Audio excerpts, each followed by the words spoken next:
Salut, on a reçu ce drôle de carton d'invitation en forme de carte postale. Alors on a pris notre voiture, nos caméras et on est venu ici dans le pays de Quimperlé pour ce qui devient l'un des grands rendez-vous de l'art de rue en Bretagne. C'est la 9e édition du festival Léria.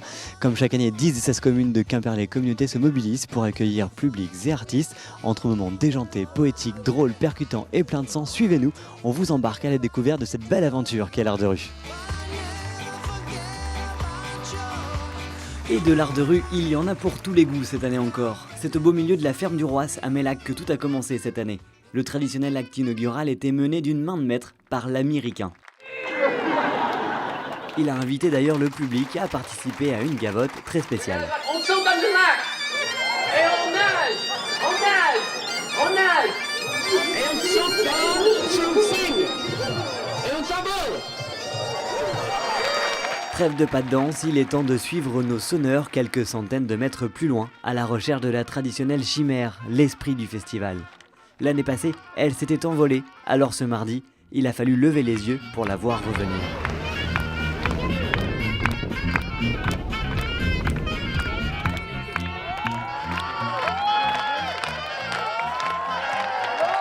Atterrissage en douceur, sous les applaudissements du public, juste avant l'heure du gong.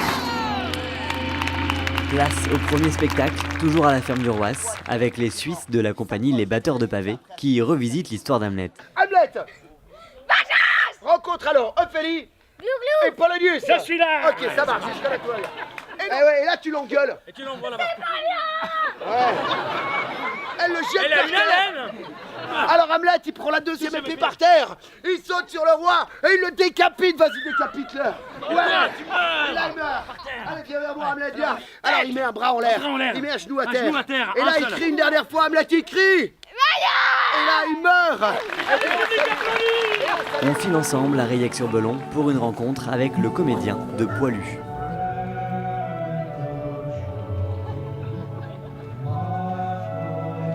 Le spectacle Poilu est écrit et joué par Nicolas Moreau. Bonjour à vous.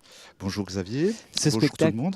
Ce spectacle fait de pommes de terre finalement, tout Voilà, simplement. c'est un spectacle qui raconte la Première Guerre mondiale, enfin la Première Guerre mondiale d'un soldat, de sa mobilisation jusqu'à la Grande Bataille et aux cérémonies de fin de guerre. Et ce qui est utilisé pour raconter cette histoire, c'est des cagettes, des pommes de terre, par contre qui sont sculptées soit en forme de tank, soit d'avions, de petits bonhommes, de soldats allemands, français, enfin voilà, toute une petite cuisine de guerre. Et puis alors tout ça avec un son et lumière de poche. Alors ça nous a Voilà. beaucoup fait marrer, Ouais, puisqu'on ouais, voit ouais. vos petits pétards, Ah vos petites sculptures. voilà, ça. Enfin, moi en tout cas, j'y crois comme si mes patates soldats ils sont bombardés, explosés, mitraillés, ratatinés. Enfin voilà, comme les pauvres 9 millions de bonshommes qu'on fait la guerre à ce moment-là. Et finalement un spectacle qui a malgré tout un message à faire passer. Pour que ce soit un spectacle et que les gens suivent l'histoire et que ça soit drôle et il y a un côté pour attraper les gens pour qu'ils suivent mon histoire, il fallait transposer le truc et je suis passé par le biais de la pomme de terre pour transposer les choses. Changement d'ambiance et de décor, pourtant on ne parcourt que quelques mètres, toujours à Reilhac-sur-Belon, pour de l'acrobatie au bord de la Veine.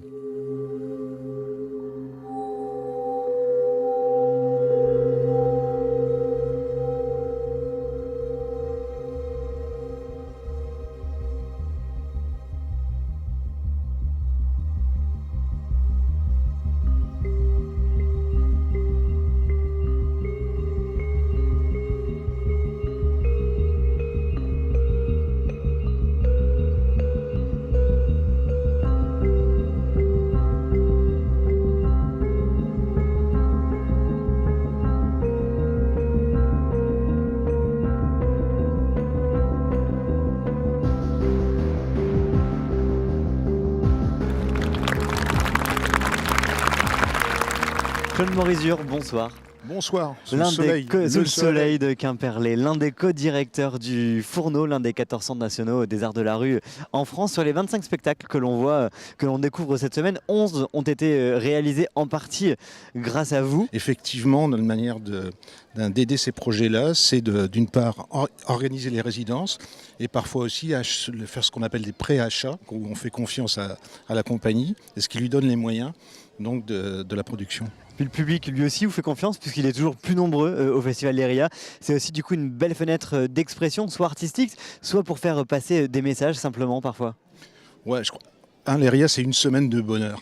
Ouais. Parlons-en, on fabrique du bonheur, on fabrique du commun, on raconte des histoires et qui sont partagées par toutes les générations. On s'amuse beaucoup pendant les Leria, mais les artistes nous questionnent sur des sujets et c'est... Moi, ce qui me frappe particulièrement, ce sont les enfants qui parlent avec leurs parents du spectacle ou qui demandent des explications. Un spectacle belge maintenant qui fait justement appel à la réflexion du public. Un drôle de cirque démocratique où le public doit voter avec des cartons rouges et jaunes pour choisir sans arrêt la suite du spectacle proposé par les Belges. Le tout dans la bonne humeur et une légère folie. J'ai l'impression qu'on a une petite majorité jaune et je propose qu'on regarde quand même dans cette enveloppe rouge. Comme ça, on va découvrir ensemble ce que vous allez rater grâce à la démocratie. Allez, la demoiselle ici avec les lunettes, elle va nous le dire, elle va regarder dans cette enveloppe rouge et dites-nous que malheureusement, la prochaine partie du spectacle ne sera pas du tout... Jongler avec des poussins enflammés. Dommage. La dame ici va nous le dire, elle va regarder dans cette enveloppe jaune. Dites-nous, ça sera saut de la mort. Le saut de la mort. Excellent. Il y a une majorité démocratique qui a voté pour un saut de 4 mètres. Et là, vous êtes à 3,60 mètres. Donc on va monter jusqu'à 3,80, collègues de Keupen. Puis on va monter jusqu'à 4 mètres. Et vous restez là, collègues de Keupen. 3, 2, 1, et c'est parti, on va sauter, sauter, sauter, sauter.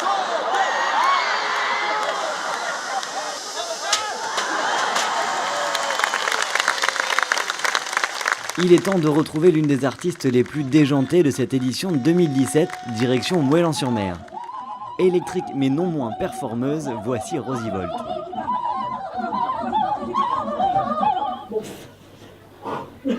Je vais faire un rock'n'roll.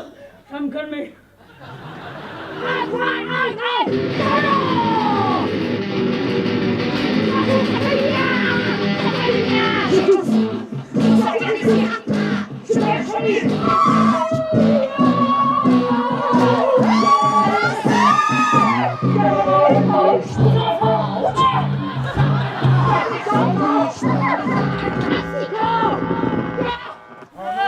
Qu'est-ce qu'elle a fait? C'est pas vrai.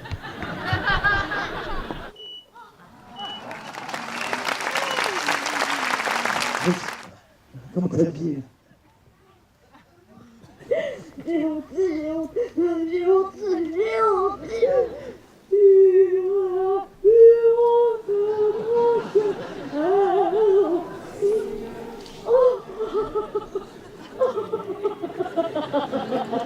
il y a longtemps que je t'aime, mais je ne t'oublierai. On reste à Moëlan-sur-Mer, mais on prend un peu de hauteur avec le spectacle Leur Hache. Les acrobaties sont renversantes. Les acrobates, eux, n'ont peur de rien.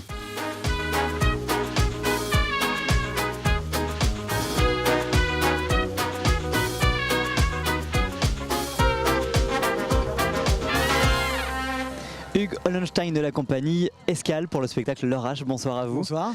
Alors un spectacle où il se passe plein de choses, où vous nous racontez aussi plein de choses, plein d'histoires. Alors moi il y a une phrase qui représente pour moi bien votre spectacle. Comment tu veux changer les choses si tu ne prends pas de risques? Est-ce que ça vous convient?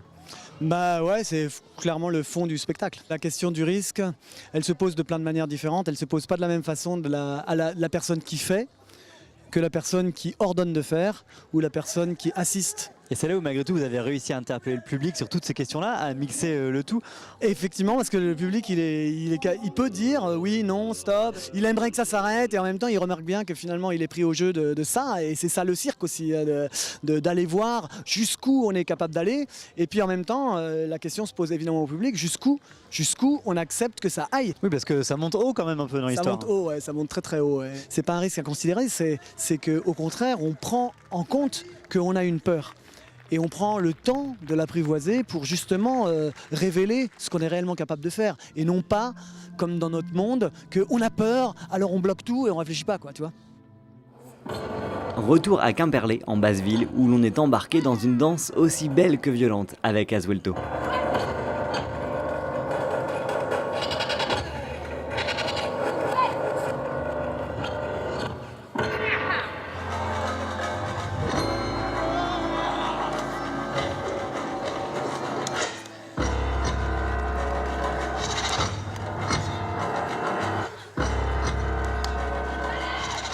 Sébastien Miosek, bonjour. Bonjour. Quand on voit le public venir en masse à tous les spectacles, parfois sans même savoir à quoi s'attendre, ça veut dire que le public vous fait confiance et qu'en tant que président de Quimperlé Communauté, ça doit faire plaisir, non? Ah ben, cette parenthèse de fin d'été, c'est un bonheur pour le président que je suis.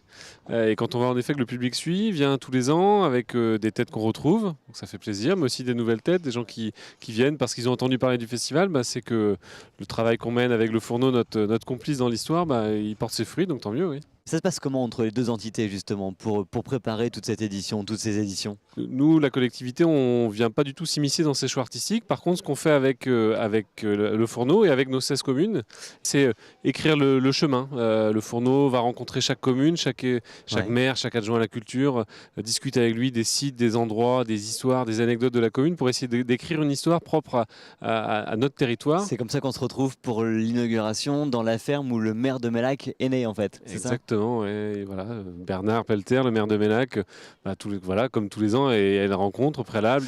Et puis là, Bernard a l'idée, tiens, si j'ai une ferme, là, pourquoi pas. Et puis hop, voilà, c'est comme ça que ça arrive. Et puis c'est un peu comme ça dans toutes les communes, et qu'on arrive à des endroits un peu originaux et qui changent tous les ans. Toujours très poétique, toujours à Quimperlé, on retrouve des peintres comédiens dans une très belle mise en scène avec la Tortue de Gauguin. Lucas Moros, bonjour.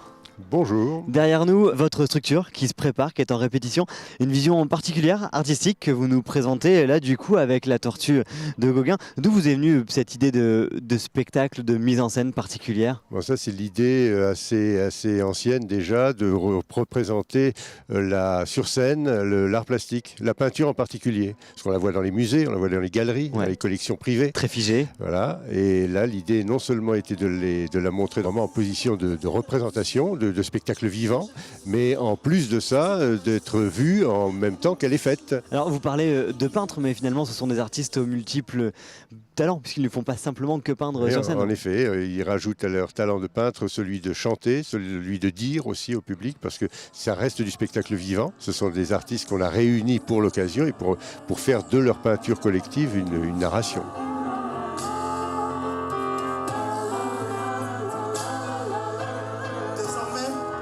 C'est la fin de cette émission spéciale au cœur de la 9e édition du festival Leria. On espère qu'elle vous a plu. Sachez que vous la retrouvez sur le web de vos chaînes locales. Et puis n'oubliez pas que pour profiter encore plus de l'art de rue, c'est dans la rue qu'il faut venir. Salut!